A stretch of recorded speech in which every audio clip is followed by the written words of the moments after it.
बेटा नीचे आजा, खाना ठंडा हो रहा है। मुझे भूख नहीं है। फिर से वही गुस्सा। बेटा दिन पे दिन तो मुझसे दूर जा रहा है, थोड़ा माँ की तरफ देख लो बेटा।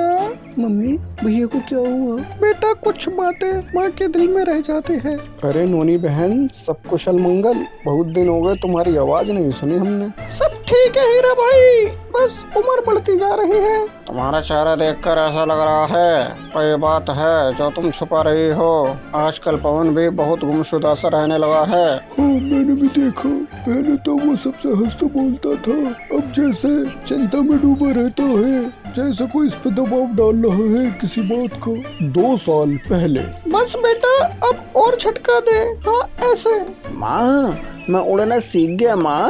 तो मेरी जान है पवन, बस एक बात याद रखना, चाहे जितना ऊंचा उड़ो, माँ की छांव से दूर मत जाना। कभी नहीं माँ, वादा करता हूँ मैं। प्रेजेंट में। नोनी बहन माफ करना, लेकिन एक बात पूछूं? हाँ पूछो भैया। पवन की आंखों में नफरत क्यों दिखती है आजकल? क्योंकि उसने जो देखा उसे कभी नहीं देखना चाहिए था। क्या देखा? उस दिन जब मैं गिर गई थी और मेरा एक पंख टूट गया था, मैं कुछ भी नहीं कर पा रही थी। उस वक्त उसके सामने मैं दूसरों से मदद मांग रही थी। तो इसमें बुरा क्या था नोनी बहन? पवन को शायद लगा कि उसकी माँ अब कमजोर हो गई है। वो दिन था जब उसका विश्वास टूट गया। वो सोचने लगा कि मैं अब उसकी रक्षा नहीं कर सकती। कुछ दिनों पहले। माँ तुमने मुझसे झूठ क्यों कहा कि तुम कभी हार नहीं मानोगी? मैंने हार नहीं मानी बेटा, हालात से लड़ी, बस थोड़ा थक गई थी।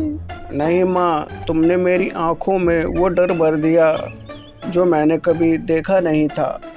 बेटा एक माँ भी इंसान होती है, हर बार ताकतवर बनना संभव नहीं।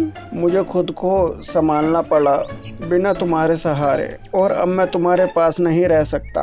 बेटा माँ से दूर जाने से दर्द कम नहीं होता, बढ़ता है। पड़ोसियों की बैठक। नोनी तुम्हें पवन को समझाना होगा, वो बाहर की दुनिया में खुद को खो देगा, और सबसे बुरा वो तुम्हारा प्यार भी खो देगा। एक सलाह दूं, क्यों ना हम पवन को खुद ही ले आए? नहीं कबूतर, अगर बेटा खुद लौटे तो माँ की ममता फिर से जी उठती है। फिर एक तूफानी रात, तेज हवाएं चल रही थी, पेड़ हिल रहे थे, नोनी चिड़िया का घोंसला हिलने लगा, छोटी हीरी माँ से चिपक गई। तभी अचानक पवन तेजी से उड़ता हुआ आया। माँ जल्दी चलो नीचे।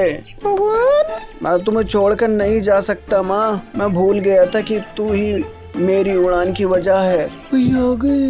मुझे माफ कर दो माँ, मैंने तुम्हारे दर्द को नहीं समझा। बेटा माँ का प्यार तो ऐसा होता है जो बिना शर्त बहता है। मैं हमेशा तुम्हारे साथ थी और रहूंगी। सब आ जाते हैं वहाँ पर। देखो माँ और बेटा फिर साथ हैं। माँ की ममता को कोई जीत नहीं सकता। और बेटा जब टूटकर माँ से लिपटता है तो दुनिया की सारी गलतफहमियां मिट जाती है। अब मैं नहीं डरती क्योंकि मेरा पवन फिर से मेरा है। अरे माँ, अब मैं सिर्फ उड़ूंगा नहीं, तुम्हें भी अपने पंखों में समेट कर रखूंगा। बेटा माँ का प्यार तो ऐसा होता है जो बिना शर्त बहता है। मैं हमेशा तुम्हारे साथ थी और रहूंगी। कविता बाहर मत जाओ, बाहर बहुत ठंड है। मम्मी तोता और कौआ अंकल भी बाहर हैं, ठंड के मजे ले रहे हैं बाहर घूमकर, तो हम अंदर क्यों? मैं बाहर जाऊं? बेटा ध्यान से बाहर जाओ, लेकिन गर्म कपड़े पहन के, ठीक है? ठीक है मम्मी। कविता बेटे तुम्हारी मम्मी कहाँ है? वो तो घर में है, ठंड की वजह से बाहर नहीं आ रही। अच्छा बेटा आप तो पहन लो कुछ गर्म कपड़े। मुझे ठंड नहीं लग रही अंकल, एक बात बोलूं, क्या मैं आपके साथ रोज आ जाया करूं बाहर घूमने? कविता रोज तोता और हीरा कौवा के साथ बाहर घूमने आ जाती। ठंड बहुत ज़्यादा थी। ठंड बढ़ने की वजह से नोनी चिड़िया ने घर को रुई से भर दिया, जिसकी वजह से घर में इतनी ठंड नहीं लगती थी। फिर एक दिन, बेटा मैंने मना करा था कि बाहर मत जाओ, तुमने मेरी बात सुनी नहीं? माँ मुझे ठंड लग रही है बहुत ज़्यादा, मुझे माफ़ कर दो। मुझे आपकी बात सुननी चाहिए थी। ऐसे ही काफ़ी दिन बीत जाते हैं और ठंड बढ़ती जाती है, जिसकी वजह से कविता सहन नहीं कर पाती और उसकी मृत्यु हो जाती है। कविता की मृत्यु होने की वजह से उसकी माँ उदास रहने लगी, ना कुछ खाना ना कुछ पीना ना कुछ पहनना ठंड की वजह से। फिर उसके बाद उसके घर तोता और कौवा आते हैं। नोनी चिड़िया होने को कौन टाल सकता है, जो होता है वो तो होना ही होता है, होने को कौन टाल सकता है। तुम उदास ना हो, तुम ऐसा करो कुछ खा लो। नहीं कौवा, मुझे कुछ खाने का मन नहीं है। तोता और कौवा बहुत चिंतित होने लगे नोनी चिड़िया को लेके। अगर वो कुछ खाएगी नहीं पिएगी नहीं तो हो सकता है वो ही मर जाए। उसका साथ देने वाला कोई नहीं था, उसका पहला पति भी उसे छोड़कर चला गया था। उसे जिंदा रखने के लिए तोते ने क्या कहा, कौवा, अगर हम नोनी चिड़िया की दूसरी शादी करा दे तो इससे क्या है, वो कुछ खाने भी लगेगी पीने भी लगेगी और उसका मन भी लगने लगेगा। इससे उसका दुख भी मिटेगा और वो खुश भी रहने लगेगी। सही कह रहे हो तोता। कौवा, तुम्हारा एक भाई था ना जिसके लिए तुम रिश्ता देख रहे थे, तो तुम ऐसा करो ना, उसका ब्याह नोनी चिड़िया के साथ करा दो ना।